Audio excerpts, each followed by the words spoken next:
আমি শেয়ার করব আজকে উটের মাংস আমি কিভাবে রান্না করি। অনেকে বলেন যে উটের মাংস কি আপনি খান? জি, আমি খাই। উটেরও খাই, দুম্বারও খাই, অসুবিধা নেই, আমি সব খেতে পারি। আসসালামু আলাইকুম। সেই মাংস আমি আজকে কিভাবে রান্না করি সেটা আপনাদের মাঝে শেয়ার করব। আর এই রান্নাটা সৌদি আরবের রান্না, এটা কোনো বাংলাদেশের রান্না না, সৌদি আরবের রান্না। আর সৌদি আরবে রান্না করে খাওয়ার অনেকে বলে যে সুযোগ হয়ে ওঠে না, তবে আমার আশা করি খাওয়ার সুযোগ হয়ে ওঠে। আমি নিজেই রান্না করি যেহেতু ম্যাডাম এহারের জন্য।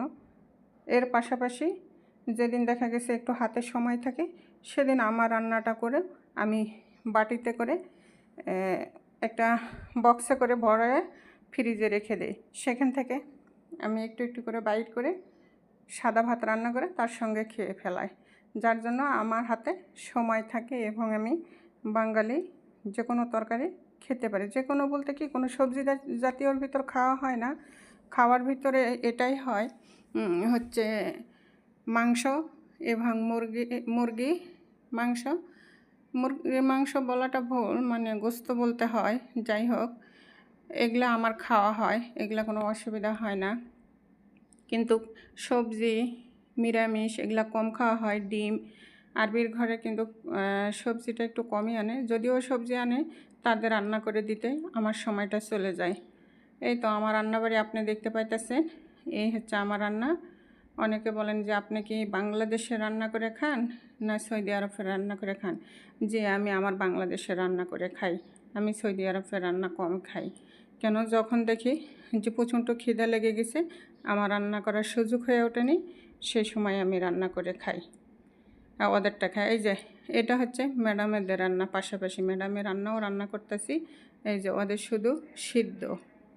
আর আমার মাংস রান্না তো আপনারা দেখলেন আমার রান্নাটা কীরকম। এটা হচ্ছে আমার আর এটা হচ্ছে ম্যাডামেদের। পাশাপাশি এই যে ওই মাংসই আবার কিমা করছি, দেখছেন কত সুন্দর করে কিমা করছি। এই যে সৌদি আরবে দেখেন কিভাবে মুরগি মাংস রান্না করে খায়। আপনারা তো বলেন যে আপু আপনি মুরগির মাংস রান্না করলে ছোট পিস করেন, ওদের জন্য কেমন করেন? ওদের জন্য পুরা মুরগিও রান্না করি। আমার ভিডিওর মধ্যে অবশ্যই আছে, আমার রেসিপির মধ্যে আপনারা দেখলে বুঝতে পারবেন। সবসময়ের জন্য আমি ওদের বড় বড় পিস করে রান্না করে দিই, আর না হলে আস্তা মুরগিটা অর্ধেক করে রান্না করে দিই।